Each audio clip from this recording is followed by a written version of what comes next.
So now, showcasing Nigerian culture and telling our story is something that should be done regularly through our movies. In order to showcase the diverse cultures, we have been blessed with this nature. We've seen various movies that have successfully done that and in return receive accolades for their unique presentation of our heritage. One film that successfully done that is Afamefuna. Now, Afamefuna, the Unwan boy story, which boasts as the first feature-length film on the Igbo apprentice system, landed on Netflix on Friday, 29th of March this year. The significance of Afamefuna, the Unwan boy story film, is the revitalization of the community's economy by allowing successful Igbo men to pass on their knowledge and blessings to their apprentice, perpetuating the cycle of wealth recreation.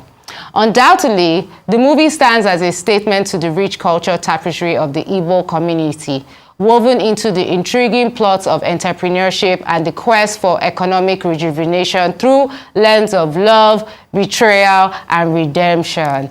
So joining us now to discuss this importance of this movie that sheds light on the Igbo culture and also the forthcoming AMVCA Awards and more is the lead actor himself of Afamefuna himself, Stan Nze. Welcome to Arise 360. Thank you for having me. This is my first time seeing you in person. Same. This is my first time here, by the way. Yes, you just mentioned that this is your first time in Arise. Yeah. We're so happy to have you. So good to be here. And what took you so long to be here? Well, schedule sometimes. I've never just been here. Okay. It's never just worked out, but I'm glad it has nice, today. Nice. And then, like I said, this is my first time seeing you in person. It's so hard to see you just walk down the road. Where do you hang out? Where do you chill? Do I really hang out? The question should be, do you hang out? Well, I don't really go out as well, but I've never seen you even on a red carpet. No, but yeah, you guys have interviewed me a few times. I do red carpets. Okay. I do premieres. Yeah, I know that's the most events that I would attend. I do comedy shows. I hang out with friends sometimes. Very rarely, because of course what happens with Nollywood is you're almost scheduled to film round the clock. All year round. But in recent times, with family, of course, a growing family, have tried to reschedule now and try to, create time for family and create time for friends and do more meaningful work as to just jumping from set to set and just trying to, be everywhere. Okay, so you're saying that when you were much younger, before your family, you were taking on all sorts of roles? Well, I would take on a lot. Okay. So what's a lot to you? In a month? How many At projects? least 4 films. Whoa. Yes. You can actually do 4 films Yes, in a TV month. films. It takes about, a week to shoot what we see on YouTube and, of course, on TV, sometimes less.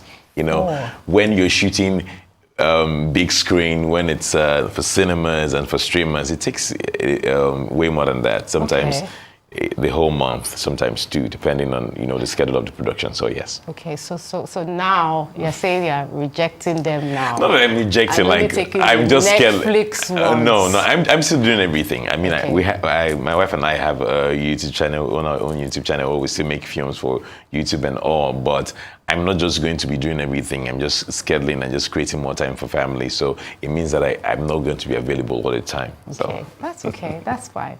So now, Stan Nze, who are you? We've seen the whole big celebrity, the glam, the glitz. You've been in movies like Rattlesnake, which is one of my favorite Nigerian movies, by the way, and the TV series Tinsel. But we want to know, who are you personally? Your vibe, your behavior, your personality. How do you move? So Stan Nze is a guy next door. I'm a very simple guy. I like to have fun. I like to be happy. I like my peace. Anywhere that there's peace and harmony and love is where you'll find me, always. I love God. I'm a family guy. I love family. I love, my intimacy, my private space. I like for people to be happy. I've been acting professionally since 2009. Gone for a few trainings. I studied computer science at Nnamdi Azikiwe University, Oka. And that's where I started acting from stage in school, and since then it's been blossoming. Of course, I didn't just start as the standards that everybody knows of now. I started from small roles on TV, 1 scene, 2 scenes, 1 episode, 2 episodes, and yeah, like you mentioned Tinsel, right? I got on Tinsel 2011. And instead of with a small role, I was just like a regular guy in the bar. And then it blossomed to what people eventually knew as Telema Soldier, and it was making people laugh. I don't think that comedy is my forte. Okay. I just had to do it at the time to make people laugh, and because that was what was available. So acting in Nigeria, you have to do everything, right? Okay. And people sort of just thought I did it well, but it's not I don't think it's my strength. Drama is my strength, but definitely like you in drama. I just try. I want to be versatile. I want to be known as a versatile actor. So I always try my best to make sure to try and fit into every role that I'm given. Roles. Now, so I noticed you actually studied acting. Yes. Wow. Did you always have this feeling that you were going to be a big star, in the acting industry? Because some people just dive into acting, but for you to study it, to get skills in it, how did that happen? I mean, for anything that anyone would do, you should, hone it. Talent is not enough. It's never enough. I needed to brush up. So I know that I got the opportunity to train in 2011 with Stella the Masters. She had a foundation where she was teaching acting at the time and music. And I saw it in the newspapers. Is that still on? Well, as an actor playhouse, yes. Okay. So she does it online now because she's not really in the country. Okay. So she trains people online. Really so good. Yes, it's actually very good. And which I eventually started doing for kids. So I have a talent base for kids too. I train kid actors. Like what age group? 7 to 12. Sometimes you take up to 14, depending on their sizes, how big, how tall they are. Okay, so there's a market out there for children absolutely, right now. Yeah, we need them. I mean, there's always a child in the movie. Exactly. And you know how you would watch our films and say, why this guy knows how to act? If I say the producer or the director don't go use in child or in brother, sister, child acts, so it was feeling like we didn't have talented kids in Nollywood, but that wasn't the case. The case was the fact that we didn't have people who were discovering these kids. Nobody was taking it. Of course, kids can be a handful. They can be very dramatic, but you should be able to, look at and say, this one has the talent, I want to nurture it, and I eventually put it on screens, and which is what we do at the Kids Can Act project. That's a good line, and it's very unique. Yes. So I guess you guys probably have the market right now for that. Yes, it's growing. That's nice. That's nice. So do you enjoy your career as an actor? I mean, it's a lot of work. We've seen that there's no time and everything, back-to-back scripts. How does it make you feel? Are you in the right field? Absolutely. I mean, if I didn't enjoy what I was doing, I don't know that I would have lasted this long. And for me, it's a long haul, right? I'm here for the long haul. I want to be here till I'm 100. I'm old and gray. I want to be here. There are times it can be frustrating. You're shooting late nights. You don't feel like doing it. The schedules are clashing. It's a lot of demand, especially when you grow.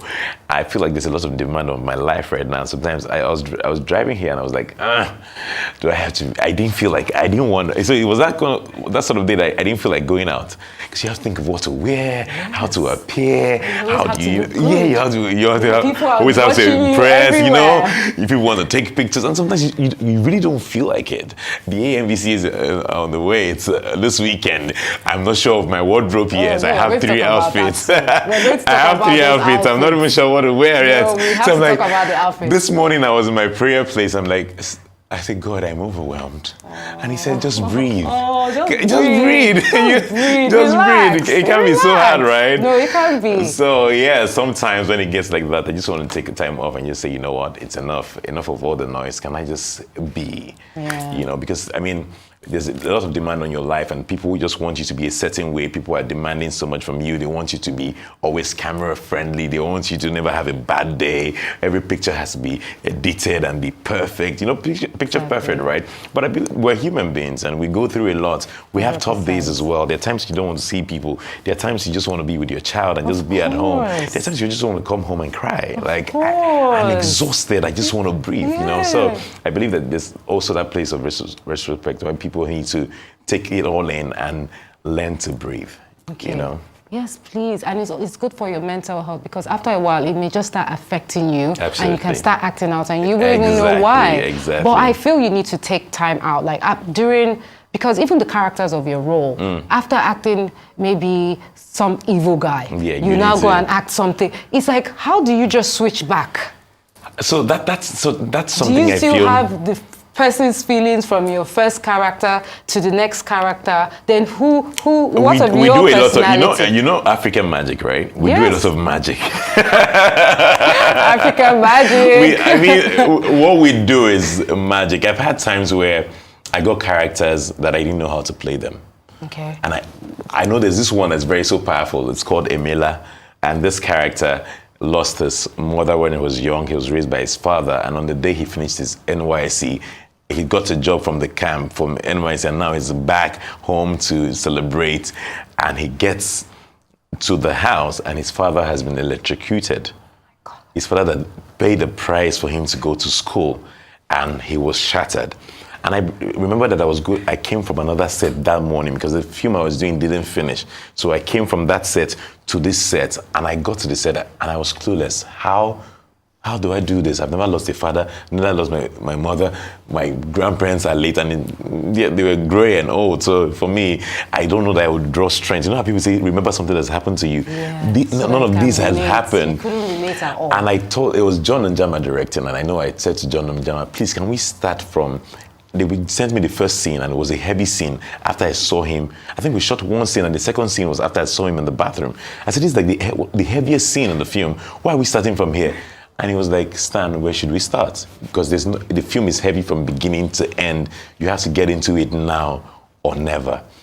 And I remember I just prayed. I said, God, I don't know how to do this character. Man, I don't like even I don't know how to do it. And that's how, and he will strengthen you and just teach you how to do it. He's the greatest teacher. He made you, and he knows the feelings that you've never felt, that he can teach you how to feel.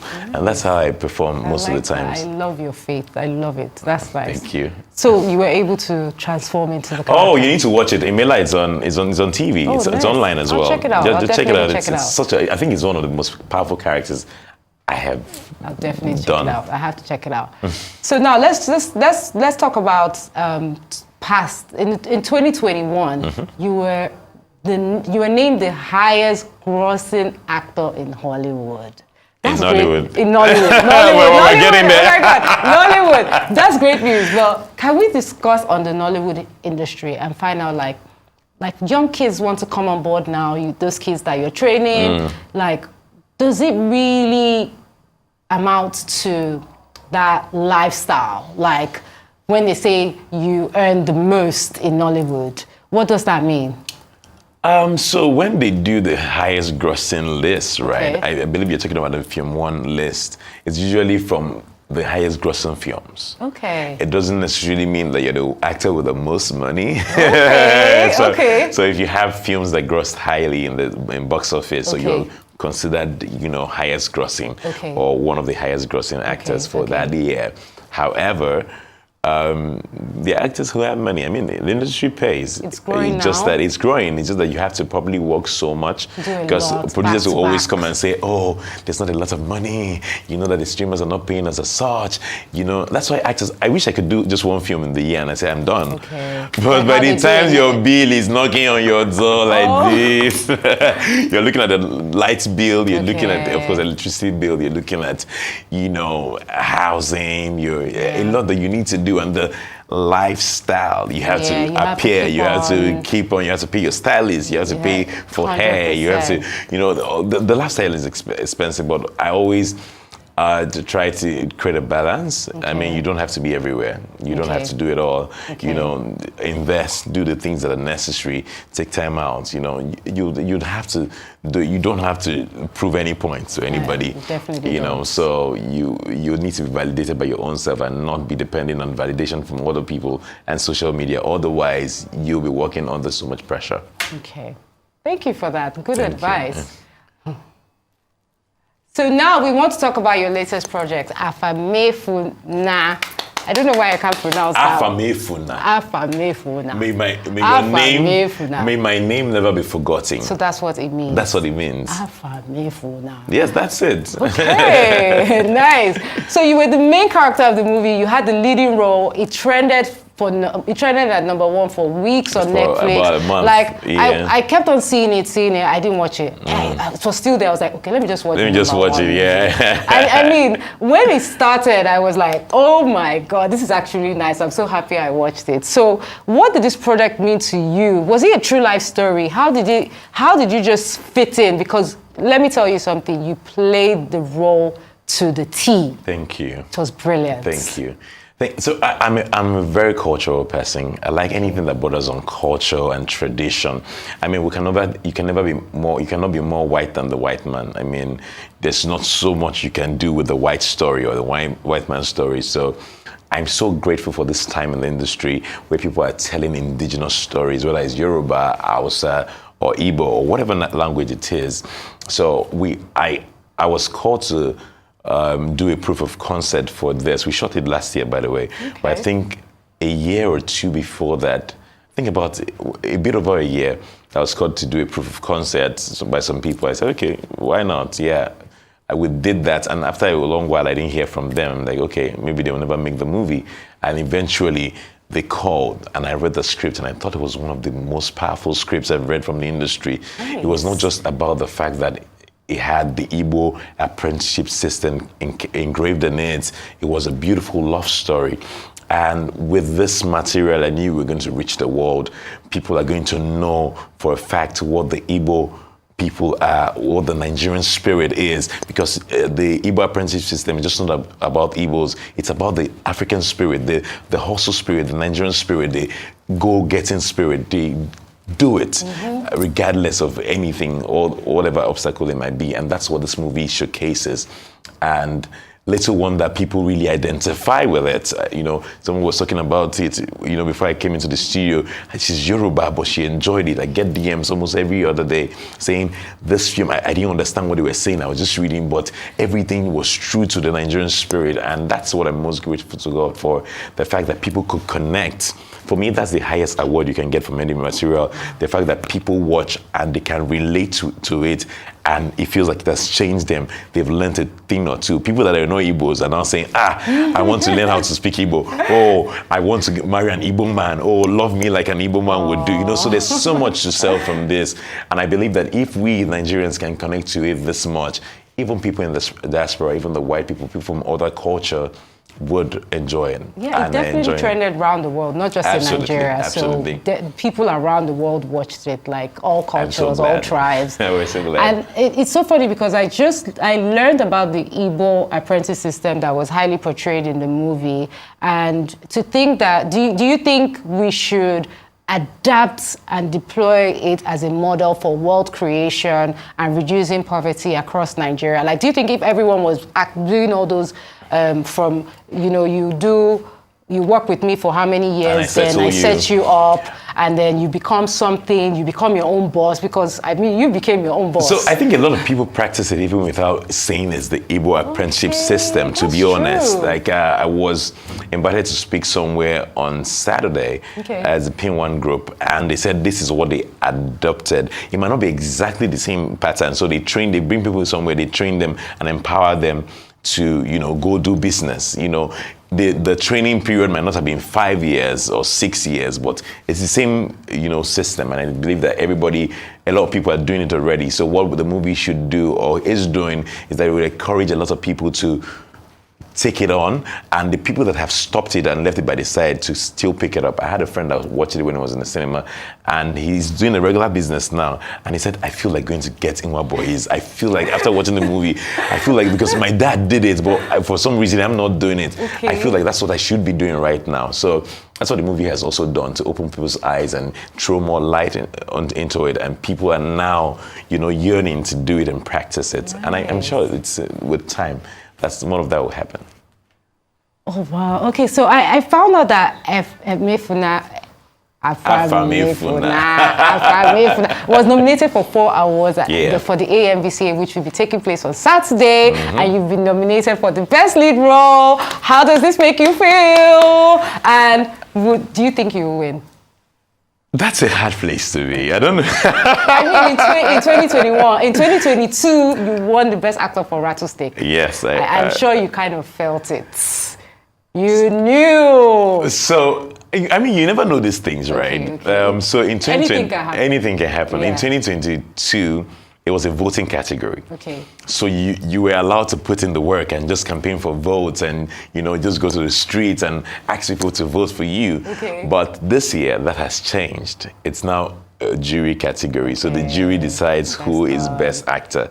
Okay. So, I mean, there's not so much you can do, right? You can only hope that you win. Yeah. So I'm just in my zone, enjoying the moment, enjoying the time. A nomination is a win. For them to have counted you worthy to put you in that category means that you've done something so powerful. Everybody deserves to win. Some people that were not nominated probably even gave some really powerful performances that didn't make the cut. That doesn't mean that you're a better actor, to be honest. It just happens to be that you probably got a better role that people love more, and it gave you the opportunity. So, let's see how Saturday goes. I wish you all the best. Thank you. So you'll be attending the awards? Yes, I will. And you mentioned the 3 looks. So which are you going to give them the 3 looks? I don't even know what so it's so difficult. Are you changing? No, I don't even have the strength to do 3 looks. Are you doing red carpet, main, after party? So I did that in 2022 when I was nominated. I did 2 looks. Okay, 2 looks. Well, I did 1 look for the nominees gala. Okay. Yeah, which was a day before, and then I did 2 looks for the proper events. But I'm too old for that now. Wow, the events are back to back. I feel like I'm too old for that. Who knows if I see 2 looks that are powerful? I need an opportunity to do it. And then hopefully we'll see you on the best dressed list as well. I'll be watching out for that. Pressure, because I'll be doing the critics. No pressure. I'll be doing the critics. I'll be watching out for what you will. So now, okay, let's round up now. I mean, we all know you recently got married to a wonderful and super funny woman. I'm such a fan, let me just tell you. Blessed Jessica Obasi Inse. You said, recently married. I've been married for over 2 years now. It's still new to us. Okay, if you put it that way, we're 3 years in September. I'm not a very Serrano. I feel like 3 years. It's nice. How's it been? How is it going? So do you just sit at home and just be laughing, cracking jokes, just be funny? Yes, funny. Yeah, but it's not. That's what I imagine. But that's not how every day is. Okay, I mean, you have to. If you want to laugh, you have to crack the jokes. You have to. So who cracks one of the jokes? I always try. I'm a jolly good fellow, right? I always try. Even my wife is like that. But there are times too when it's not all lovey-dovey. Okay. I mean, my wife lost her mom in February, and I know that's been one of the toughest times in our marriage because she's the only child, So I'm literally father, mother, brother, sister. And you think that you know how to receive these things or handle these things until it happens. My mother-in-law was really strong. We didn't think she was going to go anytime soon. And so for us, it's totally a new terrain. She went to her graveside a couple of days back, and she came back and she said to me, "Baby, you didn't even ask me how is my mom." I'm like, your mom is not there. And she just asks me, let it just be that you even ask. So I'm trying to be even more sensitive. Sometimes I'm not even sure how to feel or how to, react. So it's a new phase for us. And I'm just, praying to God to help us navigate strongly and just keep us from glory to glory, from strength to strength. You know, and of course our son is there. He's still very young. He's about 8 months now. Wow. You know, so it's I mean, that's marriage. It's ups and downs, right? It's not just about the being at home and just cracking jokes. Wow. You know, it's a total package, the good, the bad, and the ugly, and you make it work regardless. Oh, thank you, Stan. Thank you so much for joining us on Arise 360. Thank you for having me. We appreciate your honesty. We appreciate everything you've told us about the movies, about marriage. You are wonderful. We wish you all the best for your AMVCA nomination, and we hope that you do bring it back for us.